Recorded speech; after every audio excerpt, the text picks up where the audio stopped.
This interview with Noad Lahat was recorded on November 2nd, 2016. He'll be fighting Scott Cleave on November 10th at Bellator 164 in Tel Aviv.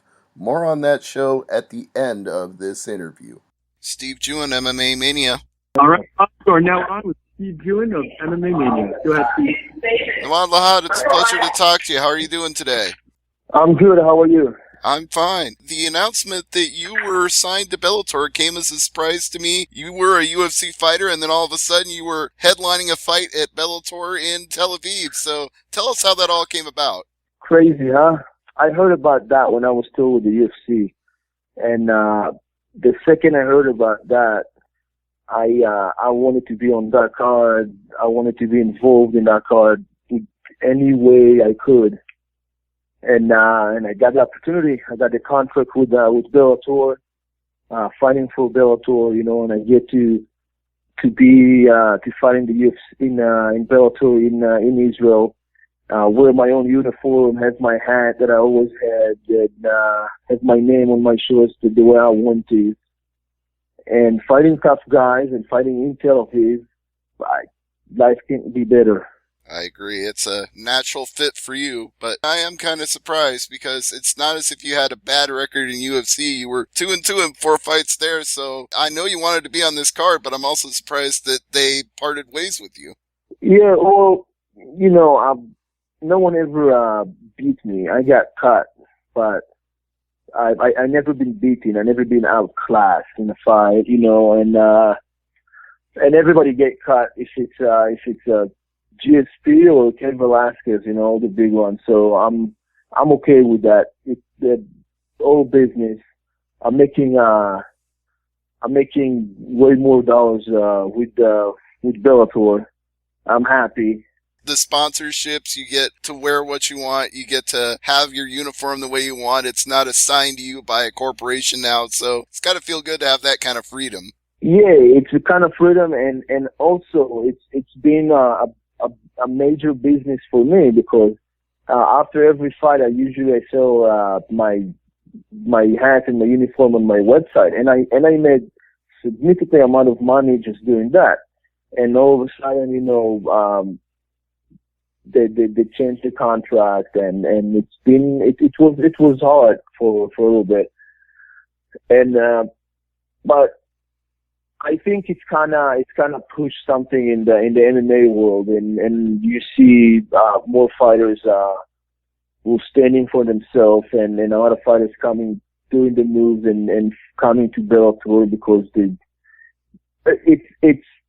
I think as a fighter it was my dream to get to where I got, and when I got there I was like, oh, wait a second, that's not what I thought it's gonna be, and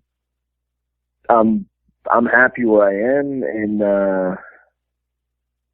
and getting ready for next week.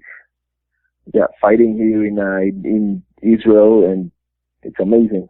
Talk a little bit about fighting at home, because you've traveled all over the world to fight, but this is a rare treat to be able to fight at home.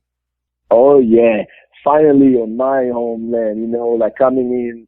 I remember when I was fighting in Brazil, it was like a hard time finding the food, and the crowd was hostile, and the same thing in Germany, and now I'm fighting here, and my family's here. I don't need to fly my family to come help me get ready for the fight, which I always did. Now they're right here, and my friends can come and see me, even though my friends came to my fights everywhere.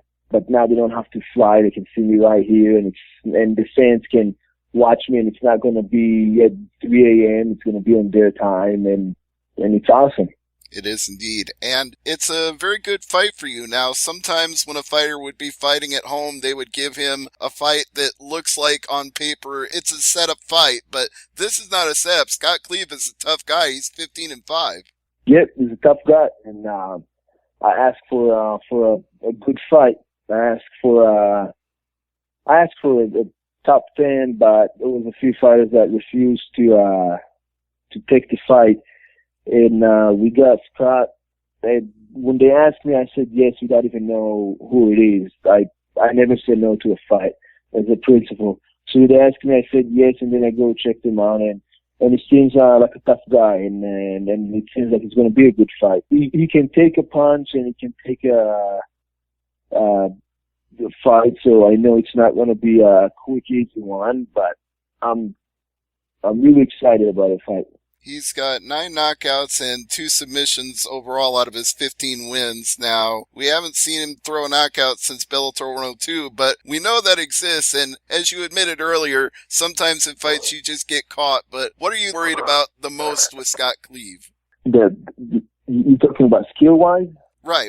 What do you think presents the biggest threat to you? I think his toughness more than his actual skills. I think he got good wrestling, but I think that toughness it's what make the fight good, because we're both tough. So tell me a little bit about your training camp and your preparation to get ready for this fight. What's it been like? My training camp was good. It was smooth. I did this fight camp for the first time I did it in Las Vegas in Extreme Couture and at Robert Drysdale. And it was pretty good for me. The move was good, and get a little bit new eyes, new tweaks, a little some of the new skills, and sharpening my skills with new coaches.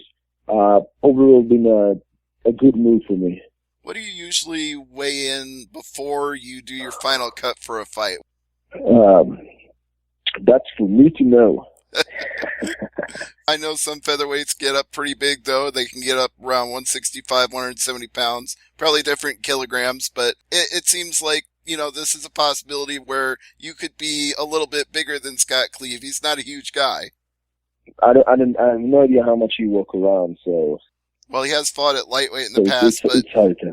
Yeah, he was not a big lightweight when he fought at lightweight, and you guys are the same size, 5'9", so it's pretty close size-wise. Yeah, I fought 170 before. It doesn't mean I was even walking around 170, but I think in the fight game sometimes you have to jump a little above to actually get fights, especially in the smaller. Sometimes you show up and the guy's like he's 160. What are you gonna do? You want to fight or no? So, if you say no, you're definitely not getting paycheck, and you're definitely not going to get fight in the next few weeks or a month. So you say yes. And that was when I fought on heavyweight classes. But I think it'll be good. The weight is sometimes it's a major issue. Sometimes it's a big issue, but it's never like major. It's always come down to the skill set and who got bigger heart. Now, this is a very competitive weight class in Bellator. We've seen this title change hands quite a few times over the years. What do you feel are your prospects in Bellator's featherweight division? First of all, I think it's exciting. It shows you that it's full with bunch of tough fighters, and as a fighter, I can't ask for more. It's like that, like a theme park. Are there any particular guys that you want to match up with? Pat Curran, Daniel Strauss, Patricio Pitbull? Who do you like to see future-wise in Bellator? I don't talk future, so close to this fight. I'll finish with this fight, then I'm going to talk. I don't like to talk before I do the work. Well, speaking of staying focused on Scott Cleave, I haven't heard him talk any trash. I don't know if that's part of his game or not, but what do you think when you hear fighters talk trash before your fight? Does that get you pumped up, or do you pay it no mind? I'm too old for this crap, November 10th, we're going to fight either way. The fans are excited.